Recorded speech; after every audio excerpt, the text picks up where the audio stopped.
Hello and welcome to the class. आज हम discuss करेंगे डेल्टा कनेक्टेड लोड के बारे में। देखो, डेल्टा कनेक्टेड लोड आपको बताया है मैंने किस प्रकार दिखता है। अब ये देखो कि इसमें हम फेज और लाइन फेज और लाइन के बीच जो क्वांटिटीज़ हैं, वोल्टेज या करंट है ना, phase current and line current, phase voltage and line voltage, ये सभी के बीच में रिलेशनशिप निकालेंगे कि कौन किसके कितने बराबर में होता है। ठीक है, तब ये क्वेश्चन आता है, इस टाइप का ये क्वेश्चन आएगा आपका। तो हम पहले निकालेंगे कि relationship between phase current and line current. देखो, मैं लास्ट क्लास में बताया था, या यहाँ पे एक बार फिर से देख लो कि जो भी डेल्टा है, याद रखो, जो भी डेल्टा कनेक्टेड लोड है, डेल्टा कनेक्टेड लोड के लिए फेज करंट और लाइन करंट बराबर नहीं होते, लेकिन line current and phase current बराबर होते हैं। अब ये लाइन करंट क्या होता है? लाइन करंट का मतलब, अभी ध्यान दे लो कि लाइन करंट जो भी है, ठीक है, जो लाइन से फ्लो होगा, जो भी ये R line, Y line, B line है ना, तो इसमें जो जो भी करंट फ्लो होगा उसको लाइन करंट बोलेंगे।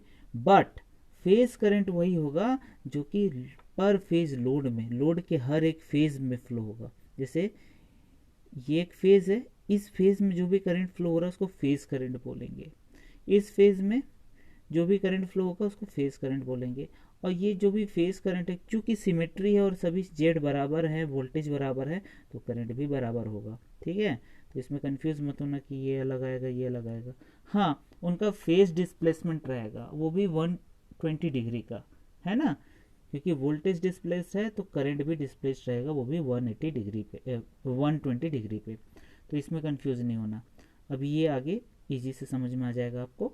अभी बस ये देख लो कि जब भी डेल्टा कनेक्टेड लोड रहेगा, लाइन करंट और फेज करंट, क्योंकि यहाँ पे अलग अलग सर्किट होगा, यहाँ पे करंट इनकमिंग या आउट गोइंग है, यहाँ इनकमिंग है, तो ये कोई मतलब ये बराबर नहीं हो सकता ना, लाइन करंट फेज करंट के बराबर नहीं होगा इसमें कभी भी।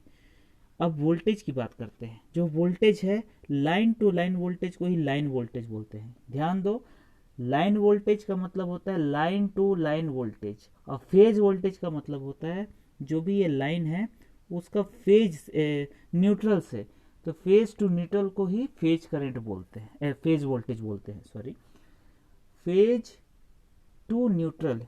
कोई ये फेज है, ये हमेशा देखो, ये मैं पीछे क्लास में चलता हूँ, फिर वहां से आपको समझ में आएगा, क्योंकि वहाँ न्यूट्रल रहता है। हाँ, ये देखो, स्टार कनेक्शन में एक न्यूट्रल होता है, ठीक है, तो यहाँ जो भी वोल्टेज है न्यूट्रल से, ठीक है, न्यूट्रल से फेज का, ये फेज बोलो है ना, फेज बोलोगे, न्यूट्रल से लाइन का, ठीक है, ये आर लाइन है, बी लाइन है, वाई लाइन है, ये सभी लाइन है ना, और ये न्यूट्रल लाइन है।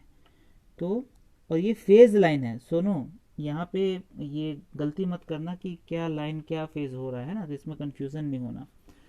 क्या है, जब भी लाइन वोल्टेज की बात किया जाए, लाइन वोल्टेज का मतलब लाइन टू लाइन होता है, ठीक है, लाइन टू लाइन,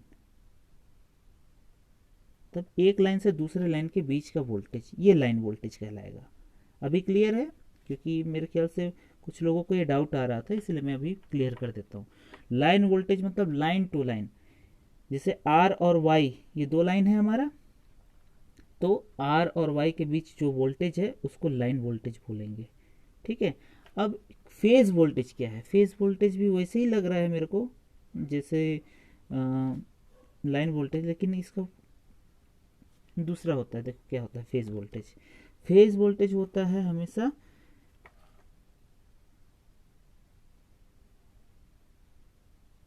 कहाँ लिखूँ, यहाँ लिख देता हूँ, phase voltage, phase to neutral voltage, phase to neutral को एन लिख देता हूँ वोल्टेज। ठीक है, तो ये होता है फेज वोल्टेज। समझ में आ गया आपको? जो लाइन वोल्टेज है वो लाइन टू लाइन, जो भी आर लाइन, वी लाइन, ये फेज लाइन है ना, तो यहाँ फेज ना लिख के डायरेक्ट लाइन लिखा गया है, तो इसमें कन्फ्यूज़न मत होना। आर जो लाइन है वही फेज ही लाइन है, लेकिन इसका वोल्टेज एक सिंपल सा वी आर निकालोगे तो वो फेज लाइन कहलाएगा, फेज वोल्टेज कहलाएगा, क्योंकि वो न्यूट्रल के रेस्पेक्ट में निकलेगा। ठीक है, तो जब भी लाइन वोल्टेज कहा जाए तो इसी को बस आप याद रखो, ये समझाने के लिए कि लाइन टू लाइन वोल्टेज का मतलब लाइन वोल्टेज है ना। जब भी आप लाइन टू, एक लाइन से दूसरे लाइन, एक फेज लाइन से दूसरे फेज लाइन को मेज़र करोगे तो line to line, line to neutral volt, phase to neutral, जो भी फेज लाइन है, ये फेज लाइन है, आर वाला फेज लाइन है, तो phase to neutral, phase to neutral को आप फेज वोल्टेज बोलोगे। ठीक है, तो अब इसमें आपको मेरे ख्याल से कन्फ्यूजन नहीं होना चाहिए। अब आप वापस आ जाओ हमारे डेल्टा कनेक्टेड लोड के लिए। देखो डेल्टा कनेक्शन में, मैं लास्ट क्लास में बताया था कि डेल्टा कनेक्शन में हमेशा फेज वोल्टेज, क्योंकि न्यूट्रल तो होता नहीं है, तो वो फेज वोल्टेज लाइन वोल्टेज के बराबर होता है। कैसे? देखो फेज वोल्टेज का क्या होगा, एक फेज का वोल्टेज, एक फेज का जो वोल्टेज है, जैसे ये ए और सी फेज है ना, ए और सी के बीच एक फेज है, इसका जो भी वोल्टेज है, इसका जो भी वोल्टेज वो फेज वोल्टेज का है, ए और सी के अक्रॉस, है ना। अब यहाँ पे देखो ए और सी के बीच का वोल्टेज कैसे निकलेगा, यहाँ देखो ये आर से कनेक्टेड है और सी वाई से कनेक्टेड है, तो इन दोनों के बीच का ही वोल्टेज फेज वोल्टेज कहलाएगा। तो ये फेज वोल्टेज ही, और ये लाइन टू लाइन वोल्टेज ये भी हुआ, ये लाइन वोल्टेज ही कहलाया, आर वी आर वाई, तो ये लाइन वोल्टेज है और ये फेज वोल्टेज है, जो कि दोनों बराबर है, इसलिए यहाँ पे मेंशन किया हुआ है। तो इसमें कभी हमेशा याद रख लो कि जब भी डेल्टा कनेक्टेड लोड होता है उसमें फेज वोल्टेज लाइन वोल्टेज के बराबर होता है। अब तीनों के केस में देख सकते हो, अभी यहाँ पे ए और बी जो फेज है इसके अक्रॉस का वोल्टेज बी आर या आर बी जो भी कहना चाहते हो ये कह सकते हो, और बी और सी के बीच का फेज का वोल्टेज है वही लाइन वोल्टेज होगा बी बी वाई का, है ना, या वाई बी का। तो ये अपना आपको क्लियर होना चाहिए कि जब भी डेल्टा कनेक्टेड लोड आएगा तो लाइन वोल्टेज बराबर फेज वोल्टेज, याद करते जाओ, लाइन वोल्टेज फेज वोल्टेज के बराबर होगा डेल्टा के लिए। लेकिन करंट जो है, फेज करंट और लाइन करंट अलग अलग होंगे। ठीक है, फेज करंट और लाइन करंट सेम, वही जो ये कंसेप्ट मैंने बताया था। हमेशा ये याद रखो, लाइन इक्वल टू √3 VPH होता है, लाइन हमेशा ज़्यादा होगा। ठीक है, कितना ज़्यादा, √3 गुना, मतलब 1.732 गुना ज़्यादा होगा फेज वोल्टेज, फेज करंट से, क्योंकि डेल्टा है तो करंट, ठीक है, तो इस करंट से, फेज करंट से ये ज़्यादा होगा। अब इसको प्रूव करना आता है एग्जाम में, कैसे कैसे होता है ये दिखाता हूँ। अब यहाँ पे डिनोशन जो किया हूँ उसको पहले बता दूँ, यहाँ वी आर वाई ही जो है, आर और वाई के बीच का जो वोल्टेज है उसी को वी एल बोल रहा हूँ, क्योंकि ये लाइन टू लाइन वोल्टेज है, और चूंकि ये डेल्टा कनेक्टेड है तो यही पर फेज में आ रहा है ना, एक फेज में भी आ रहा है, फेज के अक्रॉस यही वोल्टेज आ रहा है, तो इसी को VPH भी बोल रहा हूँ। तो इस डेल्टा कनेक्टेड लोड के लिए तो ये बराबर हो गया। उसके बाद आई आर, ये आई आर है, हर एक लाइन में जो करंट जा रहा है ये आई आर है, वाई में आई वाई और बी में, बी लाइन में आई बी, ये सब लाइन करंट कहलाएंगे। और आई ए टू बी, ये मैं मान लिया हूँ ना, यहाँ आप मान सकते हो किसी भी एक डायरेक्शन में मान लो। ठीक है, इस ऐसे एक डायरेक्शन बना लो कि डेल्टा में इस प्रकार अंदर करंट फ्लो हो रहा है, तो ये आप मानोगे, है ना, तब जाके बनेगा। तो आई ए बी, ठीक है, ये आई ए बी आप इसको मानो, ए टू बी फ्लो हो रहा है तो I A B, B to C flow हो रहा है तो आई बी सी, और सी टू ए फ्लो हो रहा है। ये देखो हर एक फेज में ये करंट फ्लो हो रहा है, इसीलिए इसको फेज करंट बोल रहे हैं। ठीक है, तो यहाँ ऐसे करके लिखोगे, यहाँ ये वोल्टेज ये है, करंट ये है, ऐसे आप निरूपित करोगे। उसके बाद नेक्स्ट लाइन क्या लिखोगे कि डेल्टा कनेक्शन लोड के लिए, है ना, यहाँ फिर से एक बार लिख दिया हूँ कि लाइन करंट है, यहाँ I R I L I B, ये सब आई, इसको आई एल से डिनोट कर रहा हूँ क्योंकि ये लाइन है ना, L for line, I R I Y और आई बी, तो ये लाइन करंट है। और phase current I A B, I B C, I C A, ये बस ए बी बी सी सी ए, हाँ इसे याद कर सकते हो, ये आई पी एच, इसको फेज करंट बोल रहा हूँ। और डेल्टा कनेक्टेड लोड के लिए पहले बता चुका कि line voltage equal to phase voltage, तो ये V L equal to V P H, ये मैं बार बार इसलिए बोल रहा हूँ ताकि ये आपको कंठस्थ हो जाए। ठीक है, इसको का बार बार आप शो थोड़ी कर रहा है, सिद्ध वहाँ बैठ के थोड़ी करना है। तो ये हमेशा आपकी लाइफ में हमेशा आपको याद रहे कि डेल्टा कनेक्टेड लोड है, इसका मतलब लाइन वोल्टेज बराबर फेज वोल्टेज होना है। बाकी बाकी जो है, बाकी जैसे वोल्टेज बराबर हो गया तो करंट ही होगा। करंट में line current equal to √3 phase current, ये होगा। अब आ गया जो उसके बाद हम मान के चल रहे हैं लैगिंग पावर फैक्टर है ना, लोड का पावर फैक्टर लैगिंग है। तब कैसे बनेगा, देखो जो ये लाइन वोल्टेज है वही फेज वोल्टेज ही कहलाएगा, लाइन वोल्टेज। तो ये लाइन वोल्टेज और यही फेज वोल्टेज है। तो ये phase voltage RY, YB and VBR। ठीक है, क्या VRY, VYB और VBR कौन कौन से वोल्टेज समझ में आ रहा है ना, R एंड Y के बीच का, Y एंड B के बीच का, B एंड R के बीच का, ये वोल्टेजेस हैं। ठीक है, जो कि 120 डिग्री पे अपार्ट रहेंगे। ठीक है, तो इन दोनों के बीच का कोण जो है, इन दोनों के बीच का, यहाँ से यहाँ और यहाँ से यहाँ, इन दोनों के बीच का जो कोण है 120 आएगा। अब यहाँ देखो लैगिंग पावर फैक्टर है। लैगिंग पावर फैक्टर में क्या होता है, करंट लैग करता है। तो पर फेज में देखो, बस ये अभी बस इतना ध्यान दो, फिर समझ में आएगा। यहाँ पे देखो जो जो ये फेज वोल्टेज जो RY है, ठीक है, VRY जो फेज वोल्टेज है, उससे करंट जो यहाँ पे ये देखो, ये RY है ना, यही फेज वोल्टेज, यही लाइन वोल्टेज है। यहाँ पे देखो इसमें इसमें क्या होगा कि आपका जो भी करंट है, जो भी इस फेज का जो करंट है वोल्टेज से लैग करेगा, क्योंकि Z जो है लैगिंग पावर फैक्टर का मैंने चूज किया है। तो जो करंट ICA है, क्योंकि ये यहाँ से यहाँ मैंने माना है अभी ना, तो ये लैग करेगा किससे, VRY से, कितना, थीटा डिग्री। ठीक है, तो इसको ऐसे करके सॉल्व करना बस, और कुछ नहीं, आपको याद पता करना है। उसमें ICA फ्लो हो रहा है जो कि फेज वोल्टेज से लैग कर रहा है। ठीक है, हर एक फेज में। तो YB वाले फेज में भी जो भी करंट फ्लो हो रहा है वो वहाँ देख लेना कौन सा करंट फ्लो हो रहा है। IBC फ्लो हो रहा है तो वो थीटा डिग्री वो भी लैग करेगा, जो कि सभी के सभी सिमेट्री के कारण। सिमेट्री समझ में आ रहा है ना, सिमेट्री का मतलब होता है सम्मिति, मतलब अगर सब बैलेंस है और 120 डिग्री पे है और सबका वैल्यू बराबर, हर जेट का वैल्यू बराबर है और वोल्टेज भी बैलेंस है, तो हर चीज़ एक का निकालो, बाकी सबको बस सिमेट्री के थ्रू कि वो भी इसी प्रकार से होगा। तो हर एक वोल्टेज से थीटा डिग्री लैग करेगा हर एक करंट, और उनका भी वैल्यू बराबर होगा क्योंकि बैलेंस लोड है। बैलेंस लोड के कारण फेज में जो करंट है उनका ये जो लेंथ है ये सब बराबर होगा। ठीक है, मोड ऑफ करंट। तो यहाँ पे देख लो सभी को बराबर मैंने बनाया। अब इसी ये जो फेज दिख रहा है ना ये वाला आपको, इसको मैं यहाँ पे रीड्रॉ किया हूँ, चूँकि यही दिखाना चाह रहा था कि वो भी 120 डिग्री होंगे। तो अब इसको यहाँ पे फिर से मैं कंस्ट्रक्ट कर दिया हूँ और यहाँ पे दिखा दिया हूँ कि 120 डिग्री होगा। अब यहाँ पे देख रहे होगे कि ICA ऐसे था, यहाँ पे ऐसे कैसे बन गया। देखो मैं ये अलग डायग्राम है, इसके ऊपर थोड़ी बनाया हूँ, ये अलग से मैं डायग्राम बनाया हूँ। और यहाँ पे आप कहीं से भी स्टार्ट कर सकते हो, बस ये सीक्वेंस बराबर, ये सीक्वेंस सेम होना चाहिए। जैसे IAB उसके बाद ICA ऐसे आ रहा है ना, तो IAB, अच्छा यहाँ पे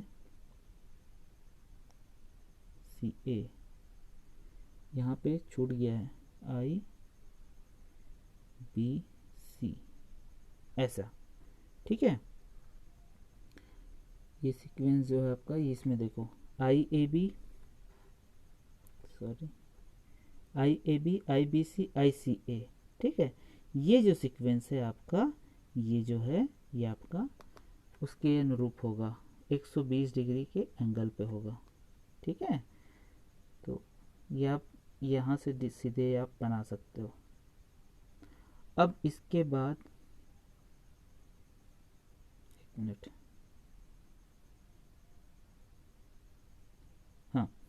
अब यहाँ पे आ जाइए, यहाँ पे देखिए क्या किया है मैंने। अभी यहाँ पे ए बी और सी, ये जो 3 टर्मिनल दिख रहे हैं, ये इसको नोड बोल सकते हैं। हर एक नोड पे हम केसीएल लगाएंगे। केसीएल आपको बता चुका हूँ, incoming current equal to outgoing current होता है ना।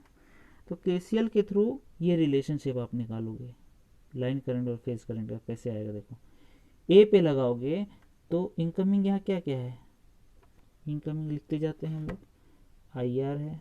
मैं ऊपर बार नहीं लगा रहा हूँ, है ना, क्योंकि लिखने में प्रॉब्लम हो रहा है। फिर ये इनकमिंग, फिर ये एक इनकमिंग है, यहाँ पे ये करंट भी इनकमिंग है, तो आई सी ए, तो प्लस आई सी ए। अभी और कोई इनकमिंग तो नहीं है, अब आउटगोइंग बचा आई ए बी, तो ये बराबर हो जाएगा incoming current equal to outgoing current I A B. ठीक है, ये हुआ। तो यहाँ से आई आर निकालना, तो आई आर क्या हो जाएगा, I A B minus I C A, I A B minus I C A. ये समझ में आ गया होगा मेरे ख्याल से, आपको सबको आ गया ना। एक बार देख लो ध्यान से, आई A B minus I C ए कैसे आया, यहाँ से देखो I R plus I C A equal to I A B था। अब ये आई सी ए को इस ओर पक्षांतर करूंगा तो आई ए बी से माइनस होगा आई सी ए, हो रहा है। ये देखो I R equal to I A B minus I C A. ठीक है, तो ये ऐसे आप निकाल सकते हो। और इसको शॉर्ट में अगर समझना है तो डायरेक्ट अगर लिखना है, याद करना है, तो यहाँ से देखो ये इनकमिंग करंट है, ये भी इनकमिंग करंट है, और ये आउटगोइंग करंट है। तो अगर आपको आई वाई निकालना है तो income I Y equal to क्या हो जाएगा, यहाँ आउटगोइंग करंट खोजो और वहाँ पे इनकमिंग को माइनस कर दो, तो ये आई वाई निकल जाएगा। इस प्रकार यहाँ पे देखो आई आर निकालना था, I R equal to I A B जो आउटगोइंग है, उसमें दूसरा वाला इनकमिंग को माइनस कर दो, आई A B minus I C ए किया। उसी तरह आई वाई निकालना है तो आउटगोइंग क्या है, आई सी ए माइनस इनकमिंग आई बी सी। उसी तरह आई बी निकालना है, कहाँ गया ये आई बी, तो यहाँ पे आउटगोइंग कौन सा है, आई बी सी, तो I B C minus I A B, I B C minus I A B. ठीक है, करके देखना, आपको तब लिखोगे तब समझ में आएगा कि applying K C L at node A B C, तो ये हमारे रिलेशनशिप आ जाएगा आपका। ठीक है, लाइन करंट और फेज करंट में। अब आगे आ जाओ, अब ड्रॉ करेंगे और हम सेम जैसे स्टार के लिए वोल्टेज का निकाले थे, इसी तरह इसमें करंट का निकालेंगे। सेम है, ए टू जेड सेम है, बस यहाँ करंट है, वहाँ पे वोल्टेज हुआ करता था, लाइन वोल्टेज और फेज वोल्टेज वहाँ पे निकाले थे। यहाँ पे लाइन करंट और फेज करंट के बीच का रिलेशनशिप निकालेंगे। तब यहाँ पे देखो आई A B I B C I C ए, जो पिछले डायग्राम बनाया था। अब मेरे को पता है आई आर निकालने के लिए, आई आर का क्या इक्वेशन है, I R equal to I A B minus I C A, I A B I C A, उसको माइनस किया तो पीछे ले आया, जितना ये बराबर उतना ये बराबर है, और पीछे 180 डिग्री पे किया तो माइनस आई सी आ गया। आई ए बी और ये दोनों को सम करूँगा तो I A B minus I C ए हो जाएगा। ठीक है, ये दोनों सम हो रहे हैं, आई ए बी और आई सी ए सम ही हो रहे हैं, लेकिन ये माइनस में है तो ये माइनस कहलाएगा, तो ये पूरा टर्म हो जाएगा आई आर। ये आई आर समझ में आ गया। अब यहाँ पे देखो, ये चूंकि ये तीनों आपस में बराबर है, ये तो ये भी बराबर होगा, ये दोनों भी बराबर होगा, बस ये माइनस है। मोड का मतलब उसका बस वैल्यू देख रहे हैं, पॉजिटिव है कि नेगेटिव ये सब नहीं देख रहे हैं, बस ये वैल्यू देख रहे हैं। तो ये इनका जो लेंथ है बराबर है। जब लेंथ बराबर होता है या मॉड बराबर होता है दो वेक्टर का, तो उनका जब रिजल्टेंट आप निकालोगे, रिजल्टेंट का लेंथ निकालोगे, या आई आर जो हमारी ये आ रहा है, तो उसमें क्या करते हैं कि आई आर इक्वल टू, ये जो आई आर है इक्वल टू 2 इंटू कोई भी एक वेक्टर ले लो, जैसे मैं आई ए बी ले रहा हूँ, ये इसको भी ले सकता था क्योंकि दोनों बराबर हैं। तो आई ए बी का मोड मतलब इसका जो लेंथ है, और ये कॉस 60/2, जो दोनों के बीच का एंगल है, दोनों वेक्टर के बीच का एंगल क्या है, 30 और 30 60 है ना। मैं अलग अलग करके दिखा दिया हूँ, उसका ये मतलब नहीं है कि ये 30 आप लोगे, मतलब 60/2 तब जाके 30 आएगा, इसलिए वो इस प्रकार से इक्वेशन बनता है। लेकिन अभी आप बस इतना याद रखो, इसको लिखो जैसे वोल्टेज के लिए लिखे थे वहाँ पे, यहाँ पे करंट के लिए हो जाता है। सेम इक्वेशन याद आ रहा है आपको? नहीं तो मेरा पिछला लेक्चर देख सकते हो, वहाँ भी सेम सेम कंसेप्ट है। अब सेम कंसेप्ट है तो सेम ही रिजल्ट आएगा। क्या रिजल्ट आएगा, देखो ये किया मैंने I R mod 2 I A B cos 60/2। अब यहाँ पे मॉड को हटा के सिंपल सा मैं यहाँ लिख दे रहा हूँ, क्योंकि यहाँ पे अब बार नहीं लगा है ना। बार का मतलब ये वेक्टर साइन होता है, ये वेक्टर का मॉड हो रहा है, तो आई आर ये वैल्यू मैं बता रहा हूँ, यही लेंथ है मेरा, तो इसको डायरेक्ट सिंपल से आई आर लिखा है। फिर 2 आई ए बी हो गया सीधे, ये लेंथ की बात हो रहा है बस, लेंथ मतलब उसका वैल्यू कितना है ना, आर एम एस वैल्यू। अब ये आर एम एस वैल्यू कहलाएगा हर चीज़, ध्यान दो आर एम एस वैल्यू यही है आई ए बी, और ये कॉस 60/2 का मतलब 30, ठीक है। तो आई आर जो है, आई ए बी जो है, ये सब आर एम एस वैल्यू है। अब जो आई आर था, जो लाइन में करंट फ्लो हो रहा था उसको आई आर बोल रहा था मैं, तो ये आई आर मतलब आई एल का R M S value equal to 2 into I A B. I A B क्या है, फेज करंट था, ए टू बी फ्लो हो रहा था, तो उसको फेज करंट बोल दिया। अभी सभी बराबर हैं, जितने भी फेज में करंट फ्लो हो रहे हैं सभी बराबर हैं, इसलिए डायरेक्ट आईपीएच में दिखा सकता हूँ। तो ये line current phase current 2 into cos 30 का मतलब होता है √3/2। तो यहाँ 2 से 2 कैंसिल हो गया, तो बचेगा क्या, √3 इंटू आई पी एच। तो I L equal to √3 I P H. तो ये आपको शायद याद हो गया होगा। अब इसको एकदम आपको कभी भी जिंदगी में लाइफ में कभी नहीं भूलोगे, ऐसा एक समरी देता हूँ, ठीक है।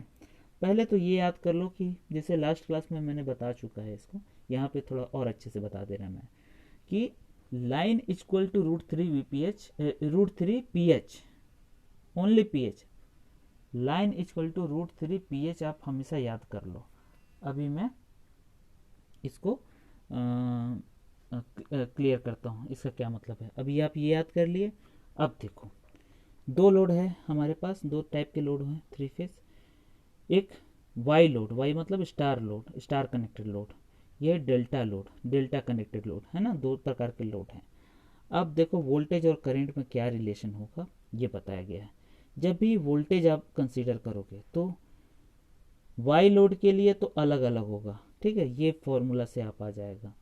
लेकिन डेल्टा के लिए phase current, phase voltage line voltage के बराबर होगा, ये आपको अभी अभी बता चुका हूँ। तो ये अगर बराबर वाला चीज़ आप याद रख लो, और इसको निकालने के लिए ये फॉर्मूला आप लगा देना, ठीक है। तो बराबर क्या है, वोल्टेज किस में बराबर होता है, डेल्टा में, डेल्टा में, डेल्टा में, डेल्टा कनेक्टेड लोड में वोल्टेज बराबर होता है। और बराबर मतलब लाइन और फेज के बीच का रिलेशनशिप बताने के लिए ना भाई, यार इधर उधर को और कोई बराबर मत सोच लेना, इसीलिए। तो जब भी लाइन और फेज के बीच का रिलेशनशिप निकालना है तब ये कंसीडर करोगे। मतलब वोल्टेज जब भी है बराबर कहाँ होगा, हमेशा डेल्टा के लिए, डेल्टा के लिए वोल्टेज बराबर होगा। और करंट किसके लिए बराबर होगा, जस्ट उसका उल्टा, ये स्टार के लिए। तो I L equal to I P H, V L equal to V P H, ये आपने दोनों के लिए अलग अलग लिख दिया। स्टार के लिए I P H equal to I L, और डेल्टा के लिए V L equal to V P H, ये हो गया। अब बस उसका उल्टा कर दो। यहाँ पे वोल्टेज जब भी आ रहा है तो स्टार में करंट बराबर होता है और वोल्टेज भिन्न भिन्न होता है। वोल्टेज का क्या वैल्यू होगा, तो ये लाइन वोल्टेज, जब भी वी एल लिख रहे हो तो line voltage equal to, line equal to √3 V P H. तो यहाँ वोल्टेज निकाल रहे तो वी एल कर दिया है ना, line voltage equal to √3 V P H. उसी तरह यहाँ पे line current equal to √3 I P H, ये है, देख लो, line equal to √3 phase quantity, line quantity equal to √3 phase quantity, voltage अथवा करंट। आपको कंडीशन है कि वो स्टार कनेक्टेड है कि डेल्टा कनेक्टेड है। आई थिंक ये आपको एकदम से क्लियर हो गया होगा। तो आगे नेक्स्ट पढ़ते हैं। एक छोटा सा एग्जांपल लूँगा, और चूँकि तुम्हारे लेवल में कोई न्यूमेरिकल नहीं आने वाला, लेकिन यहाँ पे न्यूमेरिकल जैसे देखोगे आपको क्लियर होना है, ठीक है। इसका मतलब क्या है, ये सब बराबर हो, क्या करेंगे बराबर करके, हमको कुछ नहीं समझ में आ रहा है, तो इस कैसे यूज़ करते हैं वो देख लो बस। ये देखो क्या है, एग्जाम्पल लेते हैं। अगर एक स्टार कनेक्टेड लोड है, लिखा है स्टार वाई कनेक्टेड लोड है, सप्लाइड बाय मतलब उसको सप्लाई किया जा रहा है, किससे, 400 वोल्ट 50 हर्ट्ज सप्लाई से सप्लाई किया जा रहा है। ये पावर सप्लाई का वैल्यू है। एक बात ध्यान दो, जब भी आपको वोल्टेज दे दिया रहेगा, मेंशन हो या ना हो, ये हमेशा लाइन वोल्टेज होगा। एकदम से शुरुआत में 3 फेज जब भी लोड के बारे में आप पढ़ोगे और वोल्टेज आपका सप्लाई का मेंशन रहेगा, तो जब तक कि मेंशन नहीं है या मेंशन है भी, तो ये लाइन वोल्टेज ही रहेगा। अगर ये यहाँ कुछ नहीं लिखा है कि लाइन वोल्टेज ही क्या, ये लाइन वोल्टेज ही रहेगा, है ना। समझ में आया क्या बोला मैं? तो सप्लाई का जो भी वोल्टेज दिया रहता है वो लाइन वोल्टेज ही रहता है, फेज वोल्टेज नहीं देता है। कभी कभी अगर दे देता है तो वहाँ मेंशन करेगा जरूर कि ये फेज वोल्टेज है, ठीक है। तो अब ये 400 यहाँ पे एकदम देखते के साथ बता दो कि ये लाइन वोल्टेज है। अब लिखा है कि पर फेज इम्पीडेंस, पर फेज इम्पीडेंस का मतलब हर एक फेज का इम्पीडेंस, हर एक फेज का इम्पीडेंस। अभी स्टार था, ये स्टार है, और ये हर एक फेज में इम्पीडेंस है। इस जेड का वैल्यू बोलता है इस 50 एट एंगल 30, ये वैल्यू आपको दे दिया कि 50 एट एंगल 30 के ये एंगल पे है ना। तो ये एंगल से तो आपका क्या निकलेगा, करंट का एंगल, ठीक है। तो मेरे को अभी करंट का कोई मतलब नहीं है, करंट के एंगल का बता रहा हूँ कैसे मतलब नहीं है। तो ये calculate line current, phase current और फेज वोल्टेज, ठीक है। अब सबसे पहले स्टार आया दिमाग में, तो सबसे पहले आपके दिमाग में आना चाहिए स्टार जब भी कनेक्शन होता है तो क्या होता है, लाइन करंट फेज करंट के बराबर होता है। तो अलग अलग क्या होता है, phase current and line, phase voltage and line voltage अलग अलग होता है, ठीक है। उसका उसका सूत्र क्या है, लाइन इक्वल टू √3 VPH, मतलब PH, phase, line equal to √3 phase, ये आपका फॉर्मूला है। अब देखिए सबसे पहले ये क्लियर हो गया आपको। अब यहाँ पे मेरे को सबसे पहले ये VL दे दिया हुआ है, तो मेरे को क्या निकालना है, VPH निकालना है, तब जाके मेरा ये कैलकुलेशन हो जाएगा कि फेज वोल्टेज यहाँ पे निकालना ही पड़ेगा। अब यहाँ पे एक चीज़ और पूछा है, लाइन करंट और फेज करंट, तो ये दोनों तो बराबर ही होते हैं, तो एक निकालो दूसरे का वैल्यू वही होगा, है ना। ये दोनों बराबर होते हैं, मैं पहले ही बता चुका हूँ। तब यहाँ पे बोलता है कि सबसे पहले आप क्या निकालोगे, फेज वोल्टेज क्या होगा। तो यहाँ तक को दिया है VL इक्वल टू 400 वोल्ट, और ZPH मतलब पर फेज इम्पिडेंस दिया है 50 एट एंगल 30। समझ में आ गया। अब यहाँ पे थोड़ा सा इसको समझ भी लो, ये स्टार कनेक्टेड लोड बना दिया मैंने। यह VL कहाँ होगा, यहाँ से यहाँ का, ये एक लाइन ये होगा, एक लाइन ये होगा, इधर पावर जो भी पावर सप्लाई किए हैं, तो इन दोनों के बीच का voltage, line to line voltage को VL बोलेंगे, लाइन वोल्टेज, ठीक है, ठीक है। अब ये Z कहाँ होगा, यहाँ होगा, जो पर फेज में इम्पिडेंस है, स्टार कनेक्टेड लोड है। VPH कहाँ होगा, हर एक फेज के अक्रॉस में, मतलब ये एक फेज है ना, ये Z एक फेज है, इसके अक्रॉस का जो भी वोल्टेज है, इस पॉइंट से इस पॉइंट के बीच का जो भी वोल्टेज है उसको VPH बोल रहा है मैंने, है ना, पर फेज वोल्टेज। और चूंकि स्टार कनेक्टेड लोड है तो IL इक्वल टू IPH, ये PH लिखा हुआ है, IPH मतलब लाइन करंट फेज करंट के बराबर होगा। ये जो भी पूछे यहाँ पे सब मेंशन कर दिए मैंने, इतना तो आपको समझ जाना चाहिए अब, है ना। अब निकालना क्या क्या है, मतलब VPH निकालना पड़ेगा और IL या IPH दोनों तो बराबर ही है, तो दो चीज़ आपको बस निकालना है। तो सबसे पहला मेरा काम है VPH निकालना। कैसे निकलेगा, देखो स्टार कनेक्शन लोड है तो VL इक्वल टू √3 VPH होगा। VPH क्या हो जाएगा, VL बाई √3, ये √3 यहाँ आ जाएगा तो VPH आ जाएगा। VL का वैल्यू डायरेक्ट दिया हुआ है, जो वैल्यू दिया रहता है, और एक चीज़, जो वैल्यू दिया रहता है वो हमेशा RMS वैल्यू रहता है, ये कंठस्थ होना चाहिए आपको। जो भी वैल्यू दिया रहता है वोल्टेज का, मेंशन है या नहीं है, तो अगर मेंशन नहीं है और मेंशन भी है तो उसका वही मतलब है कि वो RMS वैल्यू दिया हुआ है, ठीक है, RMS वैल्यू दिया हुआ है। एंगल के साथ तो कभी देगा नहीं, क्योंकि सप्लाई ही वोल्टेज को रेफरेंस लेते हैं, तो एंगल हमेशा जीरो रहता है। तो इतना डीपली समझने की जरूरत नहीं है। आप एक वोल्टेज, एक कोई भी लाइन वोल्टेज आपको पता होना चाहिए, तो बाकी सब एक दूसरे से क्या होते हैं, 120 डिग्री के फेज डिस्प्लेसमेंट में होते हैं। तो ऐसा कोई कैलकुलेशन आपसे नहीं पूछ रहा है, तो उस बारे में आपको सोचना ही नहीं है। केवल इतना सोचो कि जो भी VL है, √3 VPH है, तो अब VPH कैसे निकलेगा, VL/√3 करेंगे। अभी 400 वोल्ट का सप्लाई था जो कि लिखा हुआ था 400 वोल्ट 58 सप्लाई, तो जो 400 वोल्ट है वो वही है VL, मतलब लाइन वोल्टेज, और वो RMS वैल्यू है। तो ये जो भी वैल्यू देगा VPH का भी RMS वैल्यू आएगा। तो 400/√3 जब भी करोगे तो 230 आता है, मतलब एग्जैक्ट वैल्यू तो 230.9 होता है। ठीक है, तो ये एग्जैक्ट वैल्यू है। तो मैं पहले भी बता चुका हूँ 400/√3 जब भी करते हैं तो 230.9 आएगा या 230 आएगा जो घर का सप्लाई होता है। ठीक है, तो ये याद करो। ये क्वेश्चन जब भी पॉलीफेज स्टार्ट किया था तो मैंने बताया था कि 400 वोल्ट का 3 फेज में सप्लाई आता है। तो 3 फेज का सप्लाई 400 वोल्ट का मतलब line to line voltage 3 phase में 400 वोल्ट है, लेकिन पर फेज का वैल्यू 230 है। याद करो, ये मैंने बताया था और यहाँ लेके भी आ गया। तो भाई ताली बजाओ। नहीं, ऐसा कोई बात नहीं है, ये बहुत ईजी सब चीज़ है, कंसेप्ट है। अब आगे देखो, यही है फेज वोल्टेज। जो भी आपके घर का वोल्टेज आता है वो 230 वोल्ट का रहता है। ठीक है, तो ये आपको आई थिंक समझ अब क्लियर हो गया होगा। जो भी फेज का वोल्टेज आ रहा है 230 आ रहा है, जबकि लाइन टू लाइन वोल्टेज या ओनली बोलो लाइन वोल्टेज ये 400 वोल्ट जो भी सप्लाई का दिया हुआ है। अब आगे आ जाओ, अब फेज करंट कैसे निकलेगा। तो हमेशा हमेशा जब भी 3 फेज का कोई भी क्वेश्चन रहता है, ठीक है, ये मैं थोड़ा सा उनके लिए भी बता दे रहा हूँ, इलेक्ट्रिकल वाले जो हैं, क्योंकि इलेक्ट्रिकल वालों भी ये वीडियो देखते हैं। तो जब भी कैलकुलेशन होगा, हर कैलकुलेशन को आप फेज फेज पे ले आइए।